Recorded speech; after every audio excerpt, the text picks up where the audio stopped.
నటుడు రాజ్ తరుణ్ లావణ్య ఎపిసోడ్లో రోజుకో ట్విస్ట్ బయటకు వస్తుంది. రాజ్ తరుణ్పై మొదటిసారి ఫిర్యాదు చేసినప్పుడు లావణ్య ఆధారాలు ఇవ్వలేదు.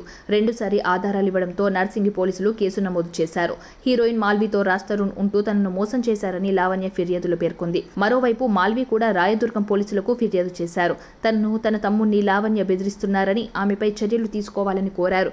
ఇక రాజ్ తరుణ్ 10 ఏళ్లుగా తనతో కాపురం చేస్తున్నట్లు పోలీసులకు ఇచ్చిన ఫిర్యాదులో లావణ్య పేర్కొంది. తనకు కొన్నాళ్ల క్రితం అబార్షన్ చేయించినట్లు చెప్పారు. మాల్వీ వచ్చిన తర్వాత రాజ్ తరుణ్ తనను దూరం పెట్టారని లావణ్య ఆరోపించారు. మాల్వీ కోసం రాజ్ తరుణ్ ముంబై వెళ్లాడని, దీనిని తాను ప్రశ్నించానని, నాటి నుంచి తనను దూరం పెట్టారని ఫిర్యాదులో పేర్కొన్నారు. ఇక రాజ్ తరుణ్పై 420, 493, 506 కింద కేసులు నమోదైనట్లు తెలుస్తుంది. పోలీసులు వారం రోజుల పాటు పూర్తి స్థాయిలో దర్యాప్తు చేశాక అన్ని ఆధారాలు చూశాకే కేసు నమోదు చేశారని సమాచారం.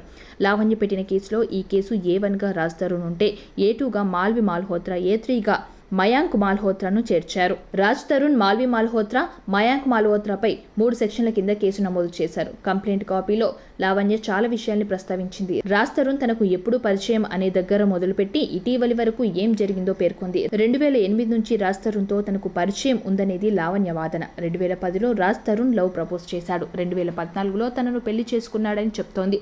అలాగే రాజ్ తరుణ్కు తాను గతంలో 70 లక్షలు ఇచ్చానంటోంది. 2016లో రాజ్ తరుణ్ వల్ల తాను గర్భవతిని అయ్యానని, అయితే 2వ నెలలో అబార్షన్ చేయించారని లావణ్య పోలీసులకు ఇచ్చిన ఫిర్యాదులో పేర్కొంది. తనను అనవసరంగా డ్రగ్స్ కేసులో రాజ్ తరుణ్, మాల్వీ ఇరికించారని లావణ్య ఆరోపిస్తోంది.